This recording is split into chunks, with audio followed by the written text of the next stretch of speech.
Hey everyone, if you want to find some way to support the ongoing Screen Actors Guild strike that is going on right now, sadly, you can go to as usual, entertainmentcommunityfund.org and make your donation designated to film and television. It is not a strike fund, it is for those who are affected by the strike because the executives running Hollywood ruin everything for the sake of profit.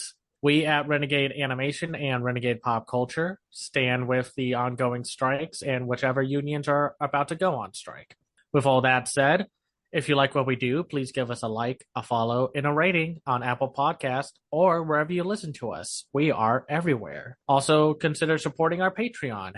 That way, we can keep doing what we love, and that's talking about supernatural and spooky animation. And now, on with the show. What's going on, everyone? Welcome to a spooky episode of Renegade Animation on the Renegade Pop Culture Podcast Network. My name is Mike. I'll be your host this evening. Joining me, as always, is the animation guru himself, Cameron. Howdy, howdy. And today, this is our, I think, third annual Halloween special that hopefully is up by Halloween this time. We are talking about two surprisingly horror / spooky themed animated series, both from Dreamworks.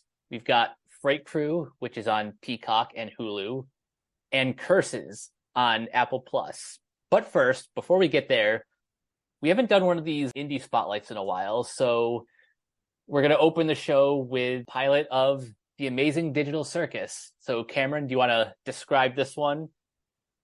So the Amazing Digital Circus came out fairly recently as of recording this podcast and was once again one of those indie pilots that took the internet by storm.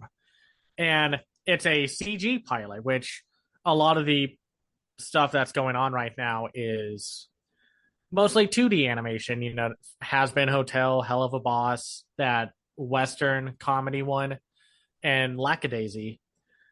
But this is a computer animated web series by Gooseworks and Glitch Productions. And as of right now, has become a very positively reviewed show and has gained about 41 million views and in counting and such. So after putting on a virtual reality headset, a woman becomes trapped in a virtual circus world alongside with 5 other beings who were once human. Our main character becomes known as the Jester Pomni. They are now subject to the whims of the circus's ringleader, Kaye, while also dealing with their own personal traumas. This one was interesting because for the other ones, I was very positive on them while still having issues here and there with some of them. Here, I watched this pilot twice, and yet I was very positive on the first round, and I was still enjoying it the second time around. But a lot of the elements of this show, or potential show, really not rubbed me the wrong way, but the things that were keeping it together were starting to fall apart a little for me. And I hate saying that because I want to be super supportive of indie animation because of all the hell that is going on right now with the animation industry and such. So yeah, I understand that. I've only seen it the one time, but one of the things I messaged Cameron once I finished, or even like just halfway through, I'm like, I mean this in the best way possible. What the hell am I watching? That's the thing about this one. I did not know going in that this was like a Sword Art Online .hack sign kind of thing where there's a virtual headset that has warped people into this chaotic circus. I'll start with the positives with this pilot. One, I like that it's a CG pilot because I'm getting so sick and tired of the complaining between 2D animation purists and their hatred for CGI. Same. I think what I like about the visual look of this pilot is it reminds me a lot of the higher end PlayStation 1 cutscene VFX, like the CGI and what have you. Oh, yes, absolutely. It has like the vibe of those educational games from like the 90s. Right, right. Like very early polygon look. And the animation itself, which a lot of it was done in Unreal Engine because you saw a thank you to Epic Games, which they're the owners of the Unreal Engine and what have you. It reminds me of a lot of those early CGI cartoons that were not quite ready for prime time, but still got released anyway because CGI back then was super friggin' expensive to do. Mm-hmm. But I liked the floatiness of it all. I did not mind fluid and kind of not Pixar, DreamWorks, theatrical, budget polished the CGI was. It felt like intentionally the style they were going for was something more weightless and bouncy. Exactly. It's meant to put you into this, like, here's this super charming, supposedly safe environment, but there is absolutely nothing safe about the world of the Amazing Digital Circus. And that's kind of where my issues start to pile up a little. I feel like, at least with this cast of characters, I've seen, like, it's a little overly familiar with the cast. We have, of course, Kane, the chaotic, neutral, all powerful deity character who is wacky and but is also a little unhinged about it all. Like he kind of cares about what happens to these folks, but he's also all about having them essentially like go through hell for his amusement. We have Jax, the purple rabbit, who's the snarky, sassy character, or Ragatha, the Raggedy Ann inspired character, who is like kind and mostly the neutral party of making sure everyone is on the same page. Then we have the sarcastic Zubul, who is like very Stephanie Beatriz from Brooklyn Nine-Nine. Yeah. Or like the cute nihilistic Bubble.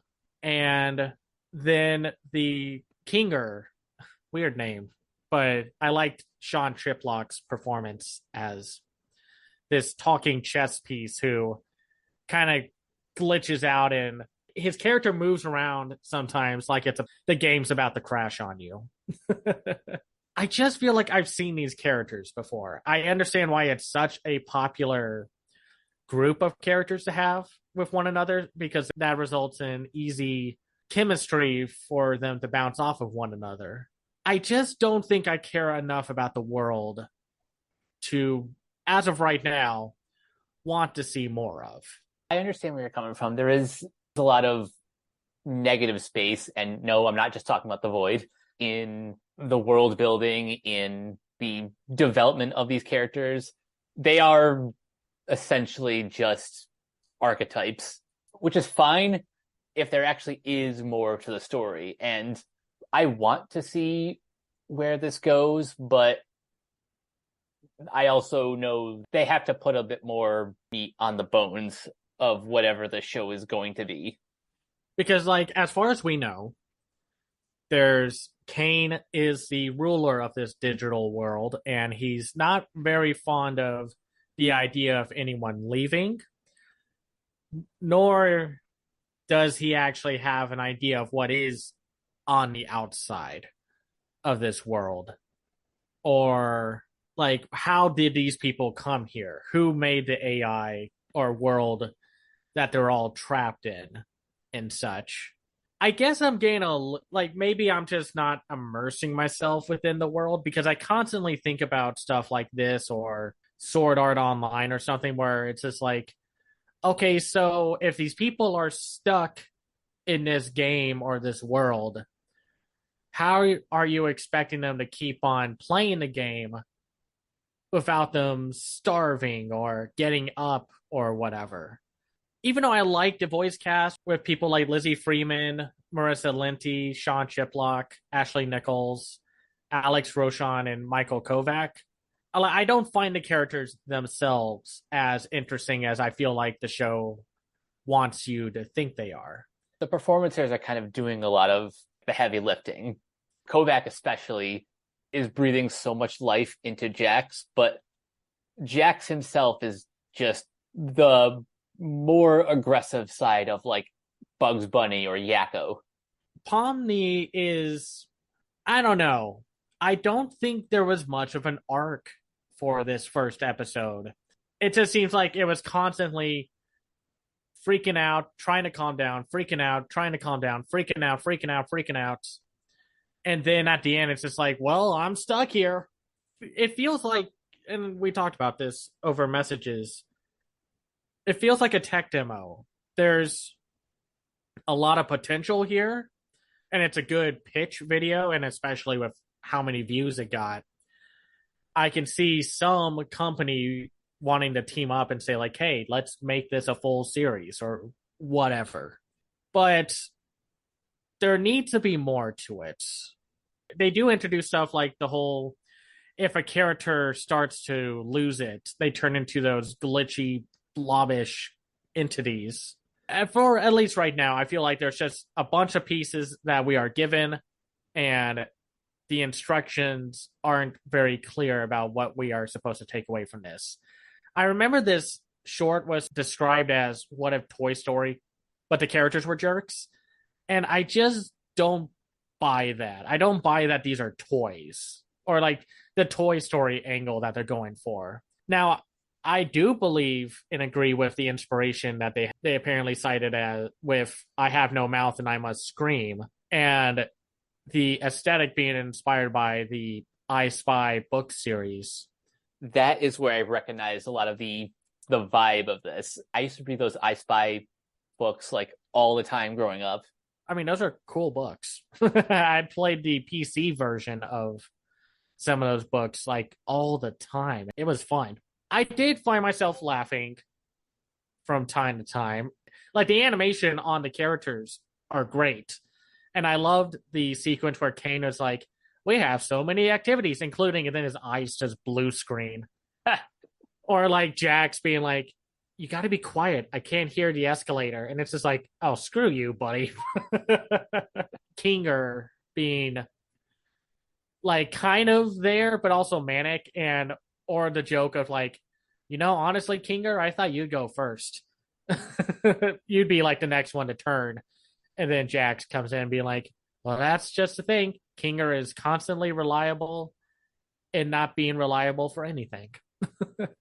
Like, there's a lot of personality here. I like it. And I do know there was a popular, or at least one of the popular animation YouTubers helped out with the animation at points. Oh, yeah, Kevin Timmer Tunes. If you've seen his Somebody Else Start Living My Life song, or any of his quirky like animated shorts, or stuff like how he did Didn't he do the how to make 3D Doofenshmirtz? Yeah, he did. And he also did a adding Def to Doof from Phineas and Ferb cartoon. And he does a lot of different like CGI shorts that are really fun, like Delete This Tweet, and like I said, Somebody Else Started Living My Life. He's got a great Muppet aesthetic with how he does animation, and you could totally see why he was brought on to help with the Amazing Digital Circus. Now that I'm putting two and two together, it's no wonder why aesthetically has a lot of personality. I mean, that's the thing. If you study enough about animation and individual animators, you can absolutely start picking apart who did what on certain films. Like if you watch The Fox and the Hound, if you watch the human movements in different scenes, you can tell Don Bluth worked on a few of those moments just because of how he put so much weight and animation into the movements. Oh, yeah. It's that kind of thing.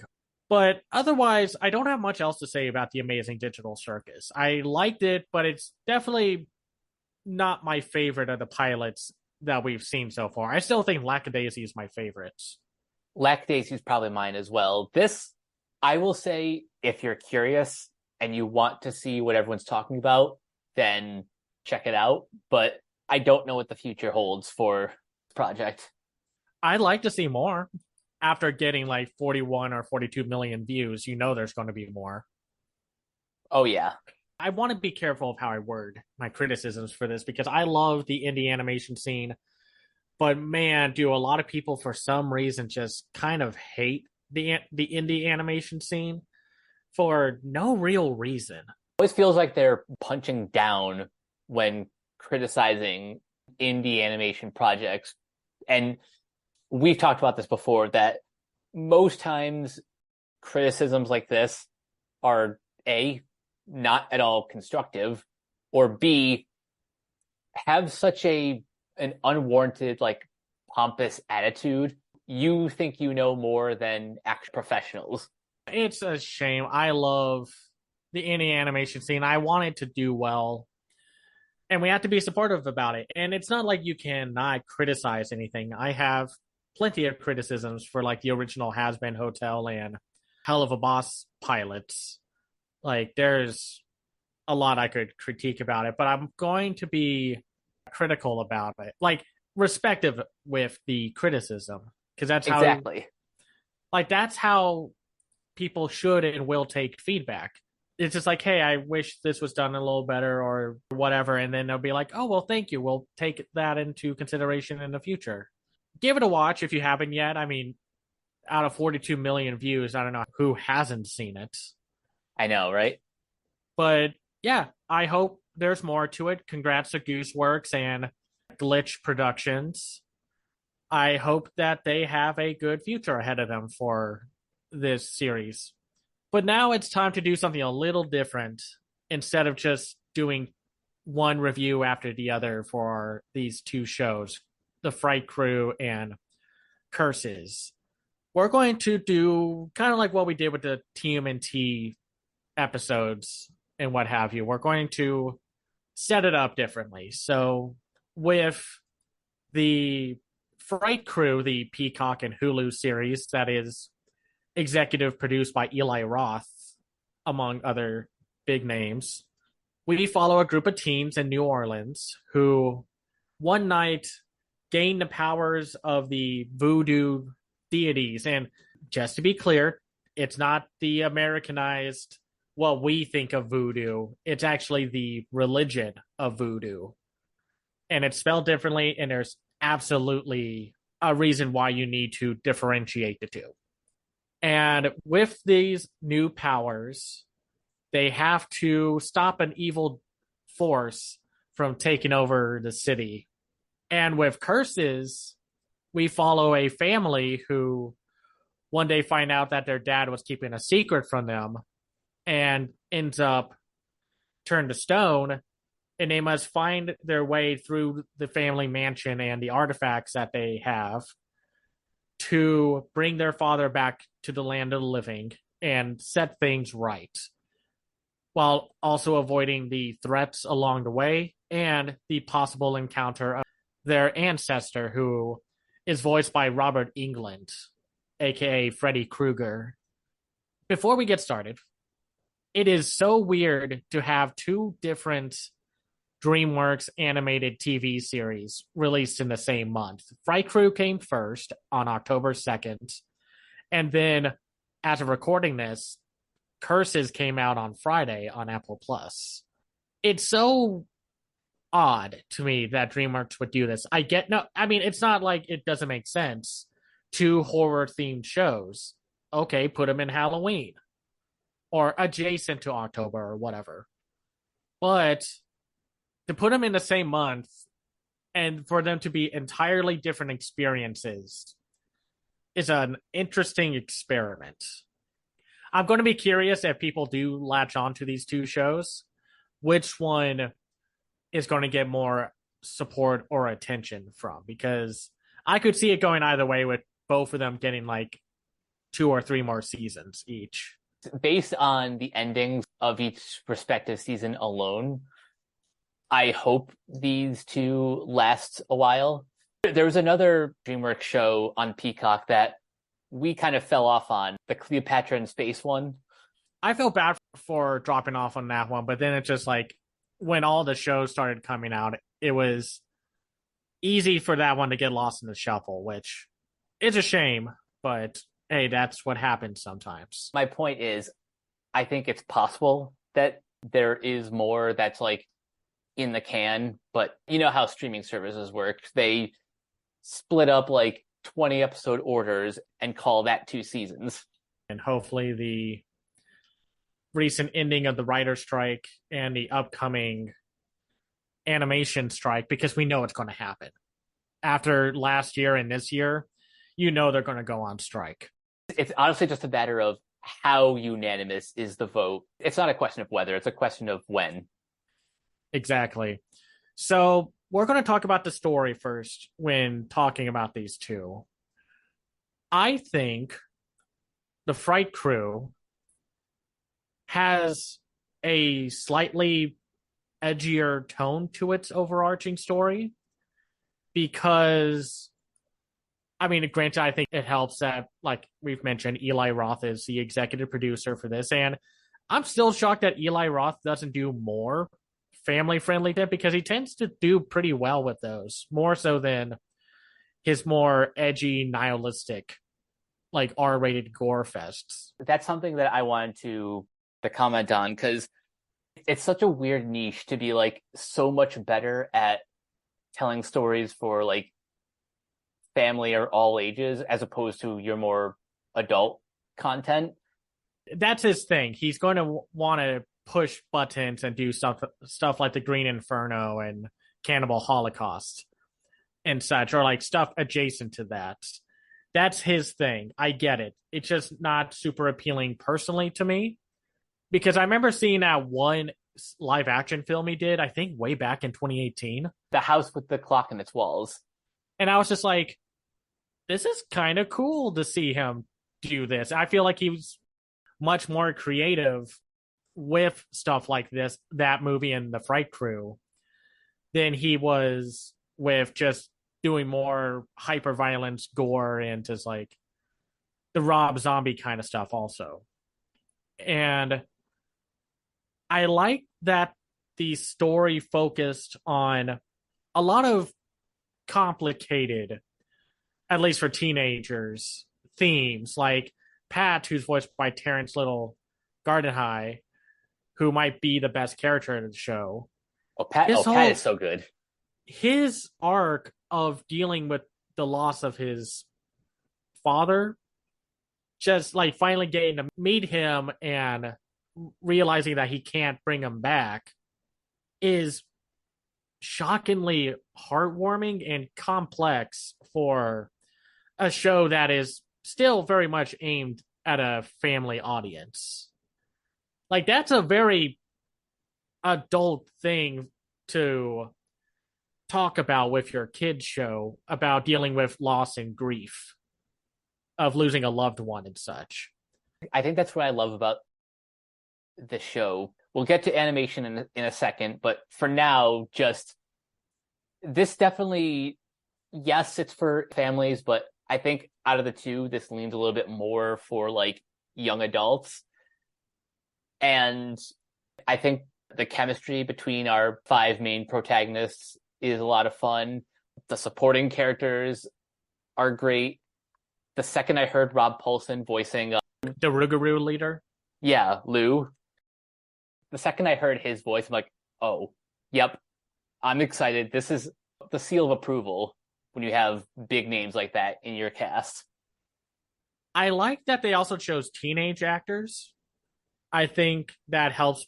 Like, I mean, we saw this with Mutant Mayhem like a few months ago, where they bring an authenticity to being teenagers over having adults voice teenagers and what have you. You have a pretty good cast overall. You have Sydney Michaela, Tim Johnson Jr., Grace Liu, Chester Rushing, Jack Coleman, Vanessa Hudgens, Josh Richards, ex Mayo, Jonelle Kennedy, David Kaye, Gray Griffin, Reggie Watkins, Cherries Booth, Melanie Laurent, Chris Jai Alex and Keston John and Krizia Bejos, like rounding out a pretty good overall story of these teenagers who are using their powers to prevent this demonic force from taking over the town and stopping these fairy-like entities from stealing souls, or the conflict between the Rougarous and the vampires from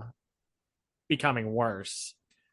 And while it still has like moments where it's very much a family show where you can like pick up on it, like Missy being kind of this snooty popular kid, or Stanley being the kind of dense individual of the team, even though he's, with his abilities, he's the smartest person in the room. Which I like that the powers that they got from these entities, like these deities of the voodoo religion, weren't just offensive abilities. They weren't just like all fire, wind, water, ice. I mean, Salil gets the elemental powers, but maybe gets the ability to traverse between the living and the spirit world. Missy becomes super strong and becomes a Rougarou. Stanley has an immense amount of knowledge. And Pat, who is also probably the smartest kid in the room also, is very aware of the voodoo religion and the supernatural stuff. It's a very well-rounded power set that this group of kids are bestowed. Again, we'll talk about animation last because I want to get characters. Like, I was a little worried about some of the archetypes that they were doing, like maybe being so nervous, kind of like if you've seen the documentary on Shudder, Horror Noir, black actors and black characters in movies did not, for the longest time, did not have the greatest representation until, like, in horror, until like the 70s and the 80s, because it was just like, whoa, I'm scared. And for maybe, like, I was a little worried that they were kind of focusing a little too much on that aspect of his character. But I like that the characters are all strong in their portrayal. Like, they have a lot going on to them, like Missy dealing with her anger issues, or Celio being the leader of the bunch. Pretty complex character arcs that each one has. They all have their own issues to work out, and by the end of the series, they form a cohesive unit. Now, compared to Curses is the more family-friendly alternative, even though it still has scares and horror aspects to it. But with its focus on a singular family, mostly a brother, sister, and mother, with a smaller cast of secondary characters, I don't think they are as complex as the Fright Krewe cast, but I do like some of the story arcs that they deal with, like Russ and Pandora, the two siblings, dealing with the fact that they miss their father and they have a relationship that is wholly distinct with their father from one another. Like, Russ, voiced by Andre Robinson, is more into the exploring and historical stuff, while Pandora was more like the goofy father-daughter dynamic. I could see how that could bring up some like mixed emotions about, like, there's a story arc where they deal with the fact that they think, I miss my father more than you, and I'm jealous that he had that relationship with you and I could not have that with him. And I think that's interesting. I thought that was a very touching moment within the season. Not only that, but there's even like a scene where Sky, their mother, has a moment where she is sort of lamenting the fact that she's spent so much time being their mom that she hasn't had enough time to have her own emotions, to grieve the loss of her husband. she's kind of juggling probably more than she can handle in the situation.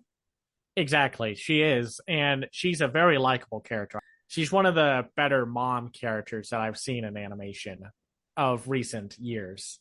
What Curses lacks in a smaller cast, the secondary characters make up for it by being more distinct.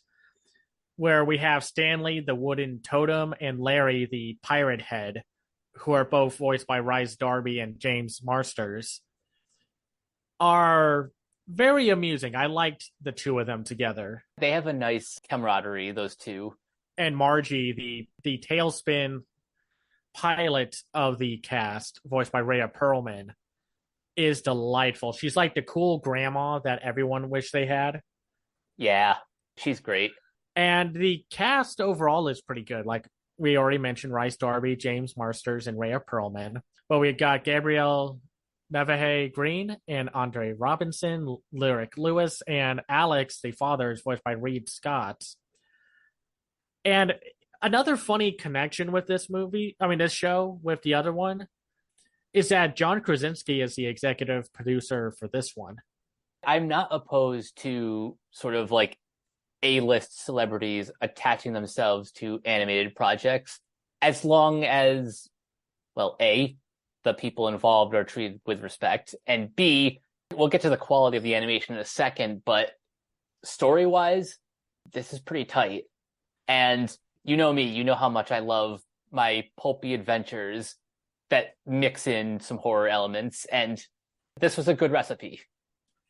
Yeah, this one is definitely more globetrotting adventure compared to Fright Cruise.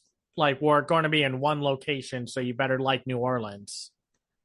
And to be fair, I do like New Orleans. Oh, no. A lot of history, a lot of personality. With Curses, you described this one as an edutainment series, and I think that's true because you get to learn a little bit about the culture and the mythology around some of the supernatural stuff that's connected to some of these artifacts that they are returning or are the focus of the episode.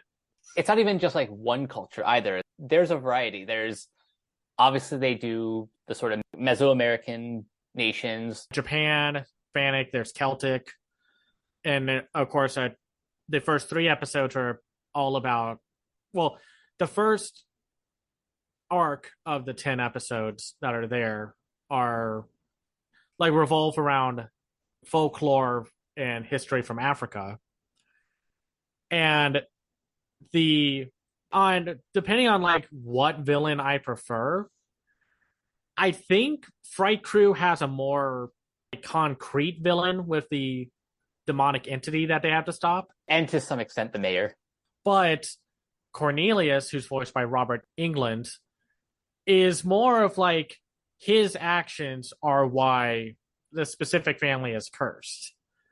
So it says it's all about, hey, don't be a colonial heartless monsters with stealing other people's cultures, because that's what he did. That's all he did. Yep. Was steal from everyone else. And yeah, you're not a good person if you do that. But the two shows so far with characters and story complement one another, because if you want a show that has a little more of a bite to it, you can watch Fright Krewe. But if you want to watch something that's a little more family friendly and for younger kids, you can watch Curses, because it has 2 young kids who are essentially the leads, along with the mom and then the 2 very likable Pirate Skull and Wood Idol character, Stanley and Larry. Curses has more of like, it's pulpy, kind of has that Amblin vibe, where Fright Krewe, it's got Stranger Things vibes. It's more for like a slightly older audience, but still generally family friendly. It's like you got your Goosebumps and then you got your scary stories to tell in the dark. Yeah, there we go. And that's how you can compare the tone of these 2 shows. Curses is more Goosebumps. Fright Krewe is more like a slightly friendlier version of scary stories to tell in the dark. Now, where they differentiate themselves in the most direct way is the animation. And unfortunately, Curses wins out in that regards with this cool CGI comic book, sort of Mike Mignola coloring and shading to like the characters in the world that Curses envelops. It's a very cool looking CGI show with, while the human designs look a little generic, the way that they do like the painted look on like the hair and the world around them, very cool looking show. It's all the details in Curses that make the show stand out. Everything from like the backgrounds to the texture on all of the artifacts, like the house that they're in. They went out of their way to inject a lot of personality in the overall aesthetic of this production, which I really appreciate. And unfortunately, like, I think Fright Krewe has more interesting human designs, but the puppet-like 2D animation is probably the most distracting aspect of it, and it's a shame. Like, the animation, like, if you've seen, like, PBS shows and such, if you watch them, I mean, like, you know, you catch them on a glance when you're, like, at the doctor's office or whatever, or, like, getting your passports photos taken where they have to have, like, a TV on for the kids and whatever. Doesn't look the best in movements, which is a shame because I think it nails its atmosphere. But the movement is where it kind of hurts. And it becomes distracting because, I mean, and that sucks. I did not like how the characters moved. As long as you're invested in the story, eventually the limits of its animation won't be as distracting. For the first 2 episodes, because it's a 2-parter, yeah, I was like, okay, I see where people are taking issue with the art style, but I just love these characters so much that I'm gonna keep going. By like episode 5 or 6, I was just in. Same, I agree. Like, once you get over the animation, you wrap yourself in its very haunted vibe and atmosphere, you're going to be fine. Because the writing is what helps it. It's like watching certain anime. If the writing is good enough, I'm willing to overlook the possibly mediocre animation quality. But, you know, sometimes a lot of animation productions don't get the pipeline that they rightfully deserve. And unfortunately, that's kind of what it feels like here. I'm glad that DreamWorks didn't go with a more generic look to the characters via like CGI, but I wish they got like either the same studio or the same production team behind like Kipo and the Age of Wonder Beast or something, which I know a few of the people that like who worked on that show did work on this one. But I just mean like in terms of the 2D animation quality. I don't really know exactly what the pipeline was like for either of these shows, but especially not Fright Krewe, that, say, for example, Studio Mir wasn't available. And I know they've had their hands full with various other projects, but still. Mostly Netflix productions. Yeah, mostly Netflix. Or like Studio Mir adjacent studios, like that one that did the Dragon Age anime from last year too. Like, but otherwise, I think that's the only thing that holds back the Fright Krewe. Because sometimes in Curses, the CGI animation shows its limits with how the characters run. Like, I wish there was a little more weight and oomph to the movements. But I think with the supernatural stuff that they throw into the animation, it makes up for whatever little minor hiccups I could have. And a lot of these are minor hiccups. Like, let's just say this isn't the whole Lucifer and the Biscuit Hammer kind of like, wow, something went horribly wrong here and there's no way to look past it kind of thing.